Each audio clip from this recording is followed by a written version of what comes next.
Hello everyone, welcome back. In this lesson, I will show you why funding rate arbitrage is my favorite investment tool and how it compares with other traditional investment options such as time deposits, US, government bonds, crypto trading, and property investment. I believe the most important concept in investing is capital allocation.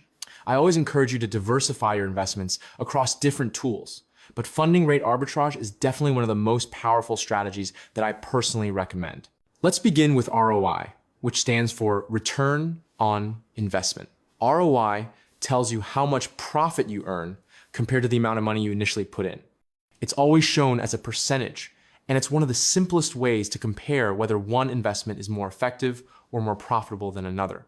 The formula is very simple. Take the profit you earned, divide it by your original investment, and then multiply by 100%. For example, if you invested 100 USDT and you earned 20 USDT profit, your ROI would be 20%. Later in this lesson, we'll use this same formula to calculate the ROI of funding rate arbitrage. Now let's move on to the idea of risk and reward. Every type of investment sits somewhere on the risk-reward spectrum. Usually, the higher the potential reward, the higher the level of risk, and the lower the risk, the more stable but smaller the returns tend to be. The key idea here is simple. You must know how much risk you are taking compared to how much reward you expect to earn. For example, a high-risk trade might give you a chance to make a lot of money, but it also increases the chance of losing your capital. On the other hand, a low-risk strategy produces more stable results with smaller profits, but it is usually safer for beginners. Understanding this balance sets the foundation for why funding rate arbitrage is so unique. Now let's take a deep dive into this comparison table, which shows the characteristics of common investment tools. This will help you clearly understand where funding rate arbitrage fits in terms of risk, reward, and minimum capital required. Let's start from the top. First one is time deposit, also known as a fixed deposit, is one of the most traditional and safest investment products. The risk is extremely low. The only real risk is if a bank goes bankrupt. But in most countries, deposits are protected up to a certain limit. Because of that low risk, the return is also very low, usually only around 3 to 5% per year. The minimum capital required is low, so anyone can start. But the trade-off is poor liquidity. Once you place your money in a time deposit, you may not be able to withdraw it early without penalty. Next, we have US government bonds. These are also considered very low risk because they are backed by the US government itself, which historically has never defaulted on its debt. The typical return is again around 3 to 5% per year. Minimum investment is low, about $1,000, and they are stable and predictable, making them ideal for preservation of capital. Now let's look at US stocks, such as the S&P 500 index. Here, the risk level is medium to high because stock prices fluctuate with the economy, company performance, and global events. Historically, the S&P 500 generates around 8 to 12% per year on average. Minimum capital is low because you can buy fractional shares. However, this is a long-term investment. Prices can rise or fall sharply, so you need patience and a tolerance for volatility. Okay, let's see the crypto trading. Crypto trading is on the opposite extreme. It has very high risk due to rapid price swings, liquidation risks when using leverage, and the possibility of losing your entire capital if you mismanage your position. However, the return is unpredictable. Some people get rich from crypto trading, but still, many people lost most of their capital in crypto. Although the minimum investment required is very low, the chances of making a mistake, especially for beginners, are extremely high. So even though the potential reward looks attractive, it's not suitable for everyone. Property investment is a very different category. The risk level is medium not because prices swing rapidly, but because owning property comes with many hidden responsibilities. You may face problems like bad tenants, unpaid rent, property damage, repairs, maintenance fees, high interest rates, and even government policy changes that affect the housing market. Typically, you earn 3 to 6% per year from rental yield, plus possible appreciation in property value. However, the minimum investment is very high, often hundreds of thousands of dollars.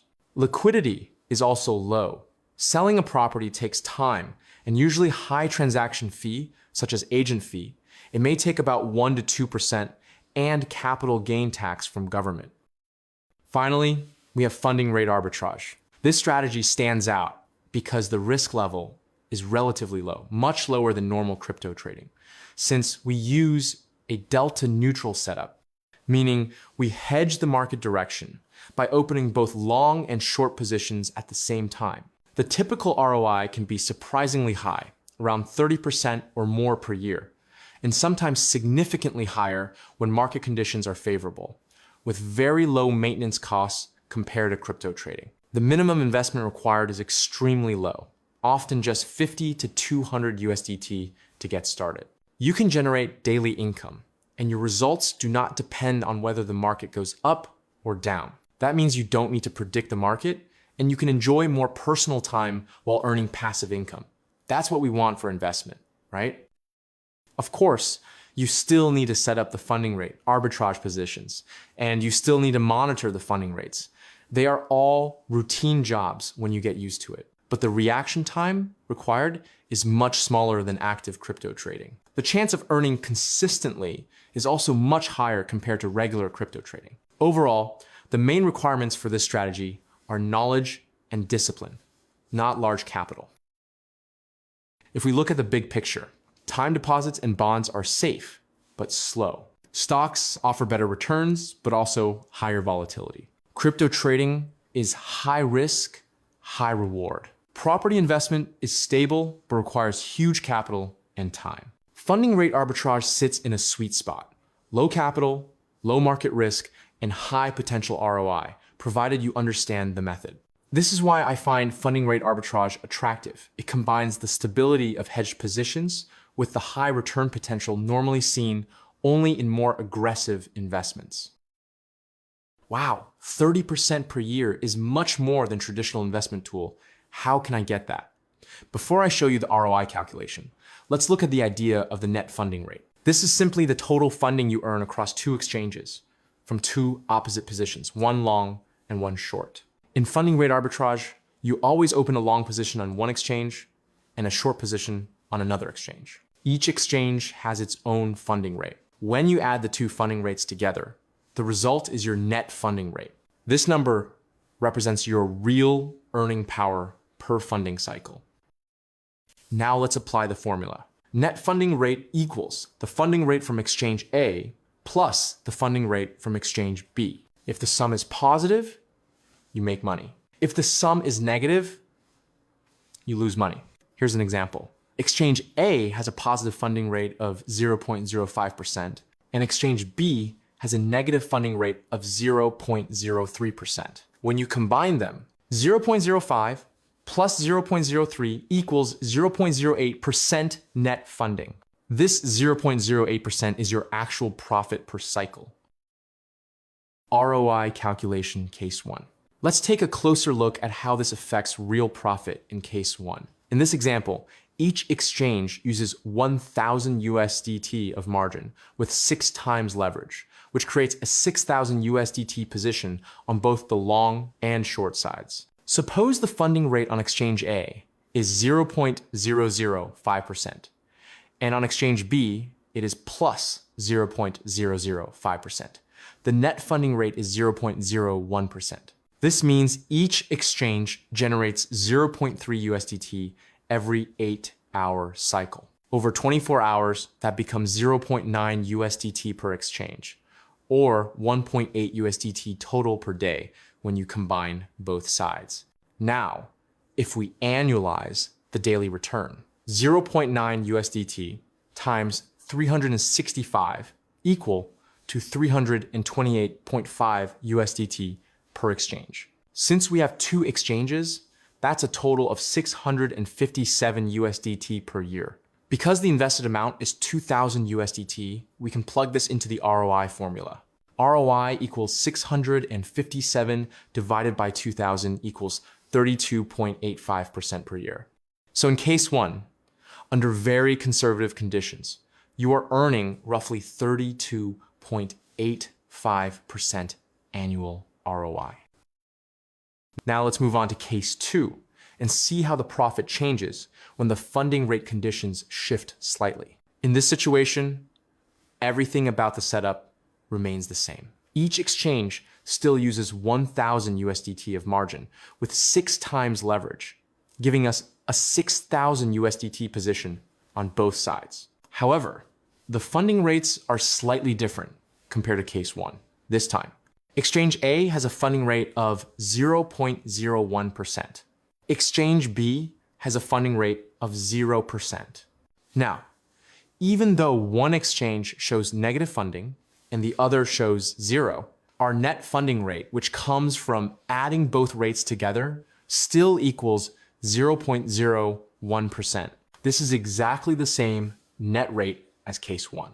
That means the actual earnings remain unchanged. So, for each 6,000 USDT position, a net funding rate of 0.01% per cycle still produces 0.6 USDT per 8-hour cycle, 1.8 USDT per day across both exchanges. And when we annualize this, 0.9 USDT times 365 equal 328.5 USDT per exchange.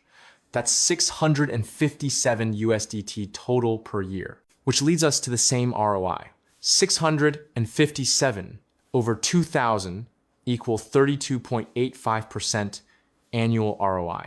So even though the individual funding rates changed between the two exchanges, the combined or net funding rate stayed the same, which means the ROI remains identical to case one. This demonstrates an important point. It's not the individual funding rate that matters, it's the net funding rate between the two exchanges that determines your real earnings. Case three. Now let's take a look at case three, where the profit becomes noticeably higher. Just like the previous examples, we are still using 1,000 USDT of margin on each exchange with 6 times leverage, which creates a 6 to 1,000 USDT position on both sides. But this time, the funding rates change in a way that benefits us even more. On exchange A, the funding rate is negative 0.02%. On exchange B, the funding rate is positive 0.02%. When we add these together, the net funding rate becomes positive 0.04% for every funding cycle. That is 4 times higher than the previous cases. Now let's convert that into actual earnings. A net funding rate of 0.04% on a 6 to 1,000 USDT position gives us 2.4 USDT every 8-hour cycle across an entire day. That is 3 cycles. We earn 7.2 USDT per day from the combined long and short positions. When we annualize this daily return, 7.2 multiplied by 365 gives us roughly 2,628 USDT per year. Since our total investment is still 2,000 USDT, we can calculate the ROI by dividing 2,628 by 2,000. That gives us an annual ROI of approximately 131%. So in case three, because the net funding rate is higher, the annual return more than quadruples, showing how powerful funding rate arbitrage can be when market conditions align in your favor. Case 4. Now let's look at case 4, where we slightly increase the leverage to see how it affects the overall return. Just like before, we begin with 1,000 USDT of margin on each exchange. But this time, instead of using 6 times leverage, we increase it gently to 7 times leverage. This means each side now controls a 7 to 1,000 USDT position instead of 6,000. The funding rates in case 4 remain exactly the same as in case 3. On exchange A, the funding rate is negative 0.02%. On exchange B, the funding rate is positive 0.02%. When we add those together, our net funding rate stays at positive 0.04% for every 8-hour cycle. Now let's convert that into actual earnings with a larger position size. A net funding rate of 0.04% applied to a 7,000 USDT position produces 2.8 USDT every 8 hours over a full day, which includes 3 funding cycles. We earn 8.4 USDT per day from the combined long and short positions. When we annualize this daily return, 8.4 multiplied by 365 gives us roughly 3,066 USDT per year. Since we still invest a total of 2,000 USDT, we calculate the ROI by dividing 3,066 by 2,000. That gives us an annual ROI of roughly 153%. So in case 4, by simply increasing the leverage from 6 times to 7 times without changing anything else, the annual return rises from about 131% to around 153%. This shows how higher leverage can significantly boost returns. But of course, it also reduces your margin buffer. Later in this course, we'll talk about how to manage leverage safely to avoid liquidation while still maximizing profit. Finally, let's summarize all the factors that affect your ROI. Your margin matters. The more you invest, the more absolute profit you earn. Your leverage determines your position size. And for this strategy, 5 to 7 times leverage is usually safe. When you use higher leverage, such as 10, you will be very busy to adjust the position and more transaction fee will be occurred. Your net funding rate is the key driver of your income. Don't worry, I will teach you how to find high net funding rate coin in the future lesson. Then we have other factors like market velocity, funding interval, and fee cost. The examples shown here are actually conservative. In reality, sometimes funding rates can reach 0.095%, and some coins, such as XCN, settles every 4 hours instead of every 8. This can double your ROI without requiring any additional leverage. And that's what makes funding rate arbitrage so attractive. In the next lesson, I'm going to show you where and how to systematically spot profitable funding rate arbitrage opportunities so you can capture them quickly and confidently. All right, that's all for now. See you in the next lesson.